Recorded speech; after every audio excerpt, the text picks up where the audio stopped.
right, good morning, everybody. Thank you for being here on what will be and is a very exciting announcement and celebration.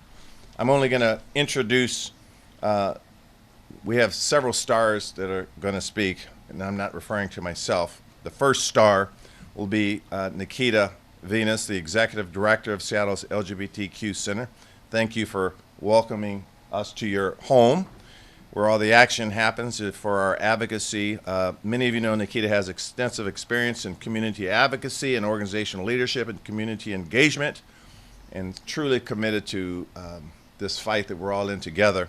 And so I'll take it over after Nakita, but Nakita, welcome us to your house. Thank you. Thank you, Nakita.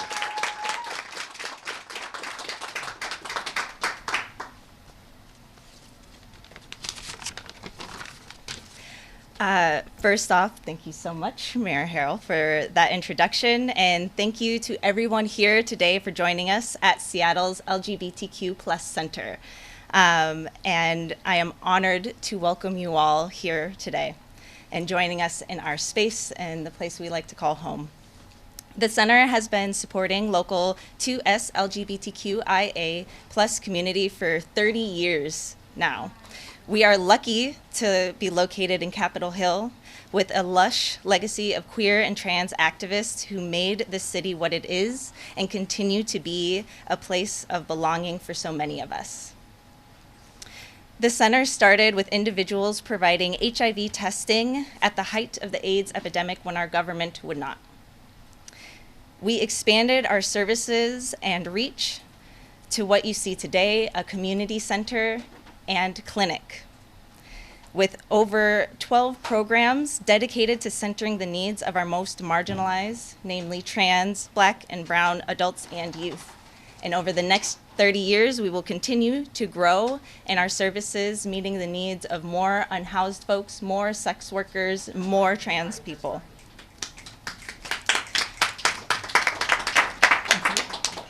This ordinance signifies that our work and the work of so many others is supported and to be protected by our local government.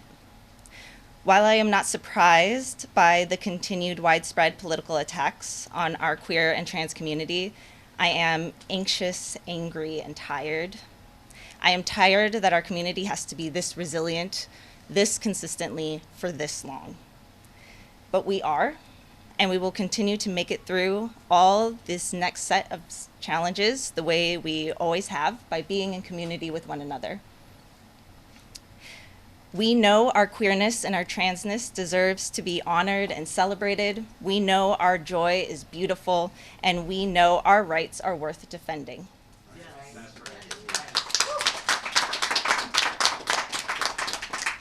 In contrast, I am surprised by the local institutions that have stepped back in their commitments to protecting and serving our communities out of fear of repercussions. The reality is that we need people to fight for this health care. I hope that those who claim to be our allies take this moment as an opportunity to be loud in their support for queer and trans people and be courageous in their actions to fight for this life-saving, gender-affirming health care and reproductive health care. Signaling to not only those who live here, but those who are in need of a safer place to call home or services, that this city, that Seattle, has a robust community ready and waiting to serve them. For this reason, I am thankful to the city of Seattle, to the mayor's office, and to everyone who have fought so hard to pass this ordinance. This ordinance takes the first step in protecting our rights and protecting the healthcare providers who work tirelessly to ensure that everyone has access to reproductive services and gender-affirming care. So thank you again all so much for being here in our space and in our home, and for showing your support time and time again. And I am excited to hand it back off to Mayor Harrell. So thank you all. Thank you, Jessica. I told Jessica to pass the bowl around for donations after. We always try to raise money. Thank you, Jessica, very much. A few thank yous before I get into the substance of what I'd like to say. I want to thank, Jessica doesn't know this, but Jessica McHagg is standing with us. She's an employee at the Seattle Department of Construction and Inspection who wrote my office about the dehumanizing impact of federal action as a transgender woman that quite honestly Nakita spoke eloquently about. And she's here with her wife, Karen. And I sometimes say, where do you find inspiration to do whatever you do? Where do you find it? Sometimes it could be a song, a poem, a speech. It was your email to our office that inspired many of us to, as you say, the theme for this year's Pride Parade is loud. Be loud, be loud, be loud, be committed. So I want to also thank that we have Council President Sarah Nelson here and Council members Solomon and why are you standing behind, Joe? You politicians, you got to be where everyone can see you. Hollingsworth here, you got to be. You should be right here. And we have 1/3 of the council here, so I don't think we're breaking the OPMA quite yet. I want to thank, in addition to Jessica, the Seattle LGBTQ Commission, whose members collaborated with our office clearly on this bill, and for their tireless advocacy for a more inclusive city. They are doing above and beyond what they get paid to do. They don't get paid anything as a commissioner, but well, we're going to double that. We're going to double that. But in all seriousness, they do this because it's a passion, it's a love, it demonstrates their commitment. And of course, I want to thank again everyone associated with the LGBTQ Center, formerly known as Gay City, for hosting us today and for building joy and resilience in Seattle's LGBTQ community for, I believe, over 30 years now. I want to ground us in a quote. "It is not our differences that divide us. It is our inability to recognize, accept, and celebrate those differences." That's Audre Lorde, an American author and activist who was self-described as a black lesbian mother, warrior, and poet. So we're very proud to be here on the Transgender Day of Visibility to sign this important piece of legislation. Again, as Nakita stated, this is a city where diversity is celebrated and not just accepted, but embraced and protected. And I will address why this is so critical.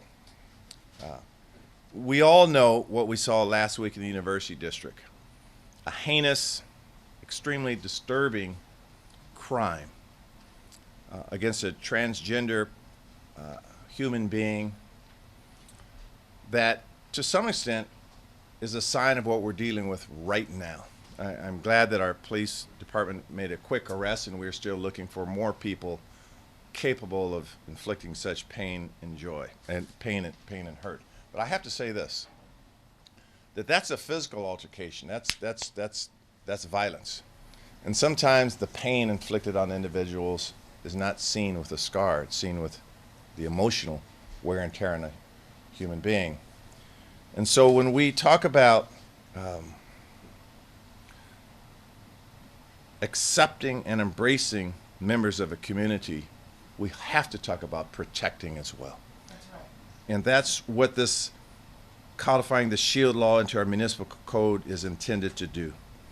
We will make it clear that we will protect people seeking gender-affirming and reproductive care in our city from prosecution and arrest. We do not hide the fact.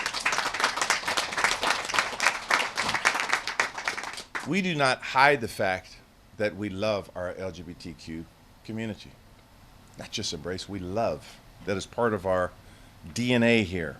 Thank you. The egregious attempts from the Trump administration to target and dehumanize LGBTQ plus people, particularly transgender people, they seem to almost be proud of this hate.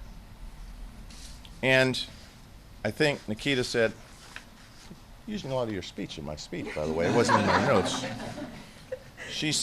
Nakita said they're surprised when some corporations take suit and act based on this fear. Well, I'm surprised too, and I'm angered. We will be loud.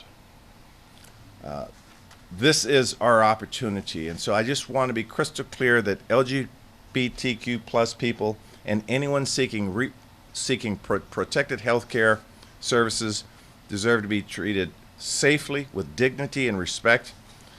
And here in Seattle, at least, we will not accept anything less.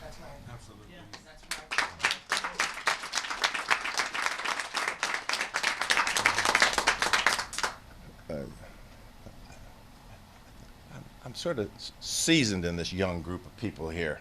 Older, so I call us seasoned. But I'll tell you that some of what we see now, I don't know what to compare it to.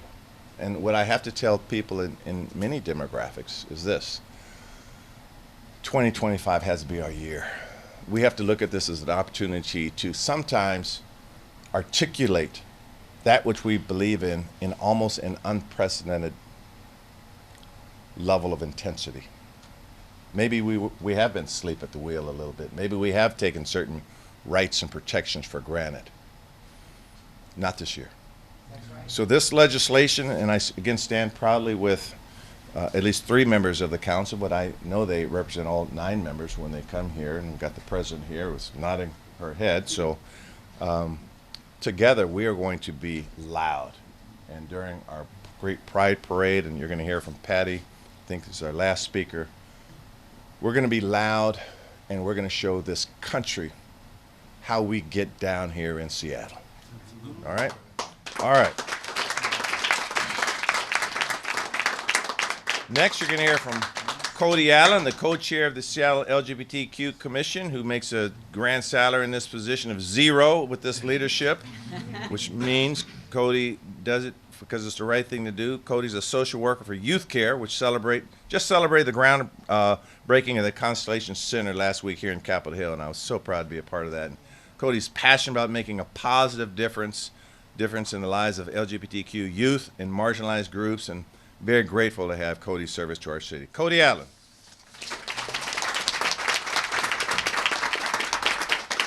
Thank you, Mayor, and good morning, everyone. I'm honored to be here this morning as one of the co-chairs of the Seattle LGBTQ Commission, and as someone who's had the privilege of working alongside so many in our community who are fighting every day to survive, to be seen, and to be safe. I'm also speaking from the space of being a program manager for a young adult LGBTQ shelter here in Seattle at Youth Care. It's called ISIS, I-S-I-S, Transitional Living Facility. It's a place that should be a haven, a space where our people can catch their breath. But lately, what I've been seeing and hearing from our clients is fear. It is panic. It is a growing sense that their future, our future, is being stripped away piece by piece. Young people come to us terrified about their safety, about access to health care, about simply existing as themselves in public safely. Every day they ask me, is it getting worse? And a lot of days the answer feels like yes. But today, here, the answer feels a little bit more like hope. This ordinance passed by the Seattle City Council protects access to gender-affirming and reproductive care, ensuring that we are a welcoming city in more than just name. This is not just policy. This is life-saving. This is dignity. This is giving power back to the people who have felt powerless for far too long. This tells our community that you belong here, we will fight for you, and you are not alone. Today, Seattle is taking a stand, not just for the queer people in this city, but for everyone whose rights and identities are under attack across this country. And we are doing it together, and that matters. I want to take a moment to talk about the commission itself. For the first time in a long time, we're nearly full. Our seats are filling with passionate, brilliant queer folks and allies, people who are stepping up, ready to serve, ready to organize, ready to fight. That tells me something. That tells me that our community is ready. We're done sitting down on the sidelines while our rights are debated. We are showing up, and we are not backing down. Knowing that the city of Seattle, our council members, our mayor, is willing to stand beside us in that fight has reinvigorated the commission in a way that I haven't seen before. There's energy again, there's momentum, and most importantly, there's partnership. I want to recognize Councilmember Rink in particular for meeting with the commission, for listening, for engaging with us in meaningful conversation about what this bill means and what it makes possible. The Commission is proud to stand in this moment, not just as witnesses to this progress, but as collaborators. And I can promise you that we are just getting started. This ordinance is a huge step in the right direction, but it is not the final step. Our hope is that this is the beginning of something bigger, that this is the start of a new era of collaboration where the city and the community stand side by side against hate, transphobia, homophobia, and all forms of oppression. That it reminds us that there is still a future worth fighting for, because I work with the future every single day. And let me tell you, it is bright, it is powerful, and it is queer. We are not going anywhere. We are valid, we matter, and we deserve to live, to thrive, and to be free. And so I want to say again, thank you to Mayor and City Council for this vital step forward. I know that the Commission stands behind you, and this step has really reinvigorated us to continue moving forward. So thank you. Thank you, Kody. Thank you, Kody. Thank you very much. Our next speaker will be Patti Hearn. Just by way of background, many of you know, of course, Patti is the Executive Director of Seattle Pride since 2023. She's lived here in Seattle for over 30 years and indeed a leader in the LGBTQ community, passionate about education, formerly the founding head of Lake Washington Girls Middle School. I shared a little information about that earlier. A self-welcoming environment for girls and gender non-conforming youth in our city. Welcome, Patti Hearn.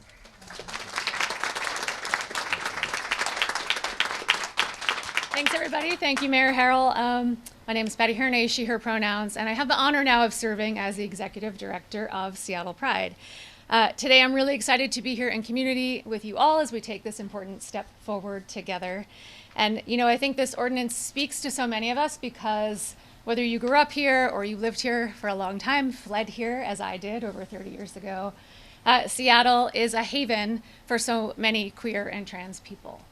The sad reality is we shouldn't need a haven. We shouldn't need a shield.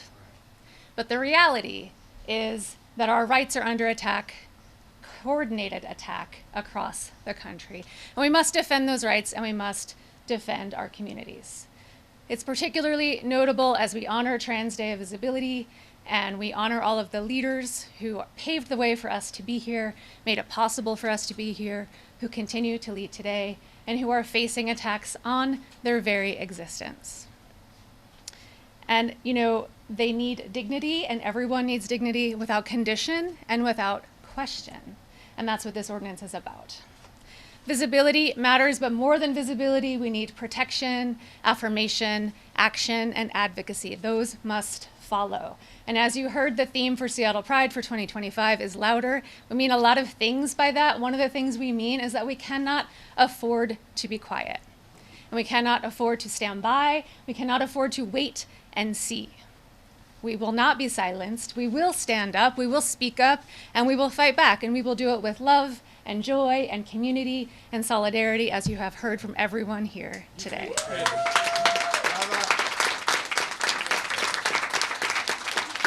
And so I'm looking forward to getting loud with you all this year in 2025, as Mayor Harrell said, and I'm grateful to all of you who made this day possible. Thanks. Go, Patti.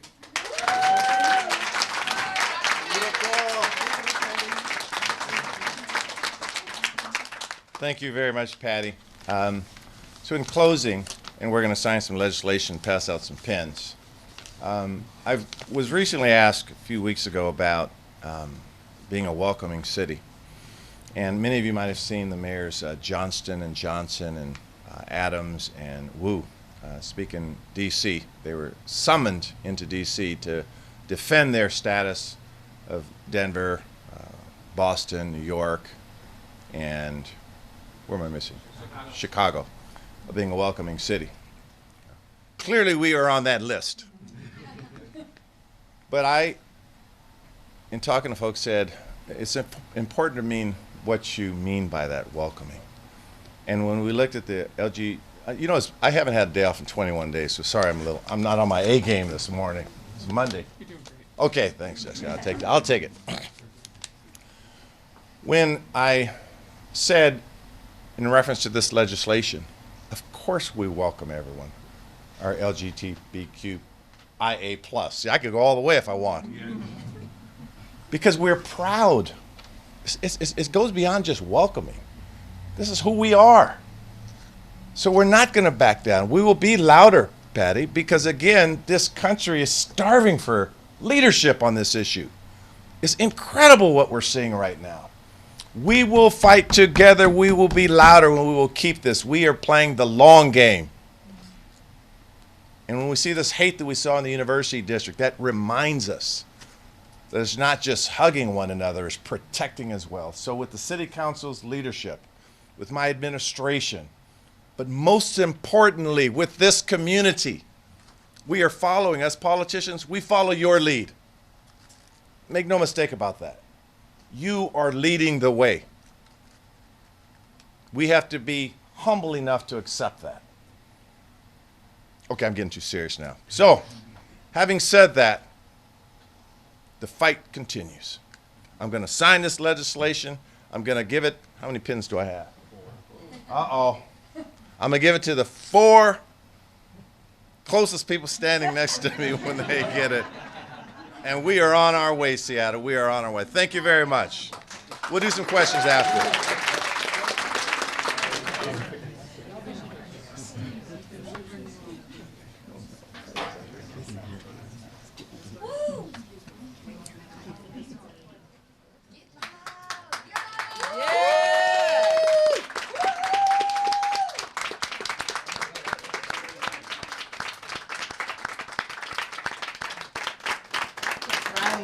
I didn't know you had such pretty handwriting. Yeah. You're still not going to finish that. You want Patti, our speakers?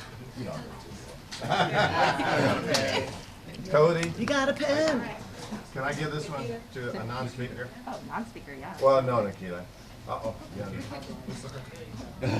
I gave it to you. Though. I did give it to you. We're community. Thank you. I'll get it back. So.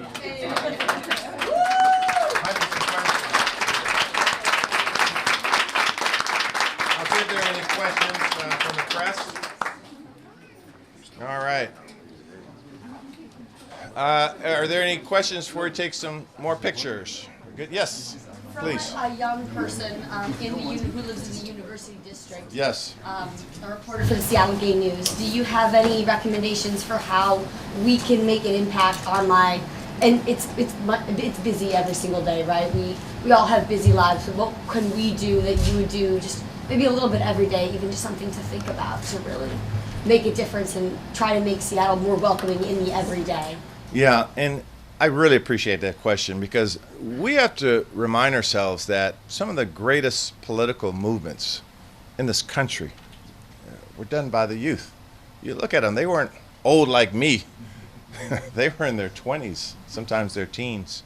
So organizing, being part of this community here, being loud, giving us information, sometimes the street talk when we're trying to go after bad actors, just being part of what we're trying to do politically. And again, as I said, here in this particular community up on Capitol Hill, this is your community as well. And even though at the University District you're geographically somewhat further away, this is your community as well. So coming together, we have some great, I think, I don't sometimes brag about this, but we have, I think, one of the strongest community-based organizations in the country right here in Capitol Hill. So being part of that will be phenomenal as well. And our LGBTQ commission is bar none one of the best. And I talk to mayors all the time about that. So we have an infrastructure for you to join in and again, be louder. Thank you for the question. Do you Yes, sir. think this puts a target on Seattle's back from the Trump administration? I don't know, is there something?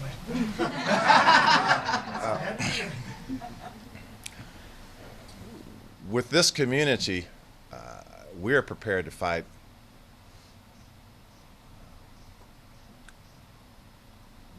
in an unprecedented way. We are already a target. People here, they've been targets their whole life. We're not afraid to be a target. But I don't like the term being a target because that assumes someone is pointing at you and you're losing the ability to proactively do something instead of running. We're not going to run. We're not going to stand still like a target. We're going to fight. So I'm not worried about that because I have this community and this greater Seattle community behind us 100%. Yes, ma'am. Hi, Jillian from Cairo Radio. I've heard Get Loud, I've heard lots of calls to action, and this may be a question for Mr. Mayor or maybe some people with the center or youth care. What do you want people to do? What calls to action are you asking people to take in their everyday lives? And for the people who have addressed institutions and businesses that maybe have backpedaled on things like DEI and other protections, what do you want them to do? I know that's a broad question, but interpret it as you will. Great question. I'm going to take a little prerogative here to say maybe, Patti, you could talk about, I think, why this particular Pride Parade is going to be so special in terms of what you're doing. Maybe Nakita could hum a few bars about the information you're getting, what you want to do with it. So I'd like to relinquish, if I may, up to Patti and Nakita. Is that a possibility? Yeah. Go ahead. Very appreciative for that question. The first thing that people can do is start speaking up in their communities, in their neighborhoods, to their neighbors, to the person across the street or at the other dinner table. When you hear bigotry, when you hear hate, to interrupt it, to let the people around you know that you are a person that they can come to, that you are a safe person and safe place, to be more involved in your local organizations. This is only a handful of the resources and the people that are here really willing and ready to fight for our community. So find where we are, find those people, provide those resources. If you have the money, money is really important right now. Our funds are being taken away from us. They're being threatened. So any amount that we are able to provide or give is so much appreciated. There's so much that individuals can do, especially when it comes to all of the different organizations that are pulling back their resources and their DEI initiatives. Show them what the consequences of that are. Refuse to work with them. Refuse to speak on their behalf. Find other organizations, other places to give your resources and your time and support to. Let them know that that's not something that you will stand with. Be the annoying person on the phone calling every day. These are things that are easy that we can do in our day-to-day lives. So, thank you. Thanks, Nakita. Great response. Nakita said so many things I would say, but as you heard, I was an educator for a long time, and in those spaces we talk about bullying, right? And that how important it is to interrupt that bullying immediately at the personal level with love and care and support so that people can stop doing it, and that's how we deal with children. And the things that we're seeing are just like that bullying, right? So I think that same thing that Nakita was saying about interrupting it immediately is absolutely necessary, and every single person is able to do that. I think the other things that I would echo are absolutely you vote with your dollars. It's the biggest power so many of us have. So think about where you're spending that money. Think about where you're donating that money. Give it to the causes that need it and that are doing good work with it. I think make the phone calls. Do all the things, show up where you need to show up, but most of the time we're showing up and we're having the biggest effect with the people who are closest to us. So just think about how you're showing up with those folks. That's what I've got. And then of course, the big visible support is June and the parade, and absolutely come and cheer and rainbow explosion all the way. We're in for that. Thanks. Yeah. All right. All right. Thank you, Patti. Thank you, Nakita. Thank you, community, for standing up. Once again, we're going to be standing together a lot this year. As I said, we're going to show this country how we get down here in Seattle. Thank you very, very much. Everyone make it a great Monday. Thank you.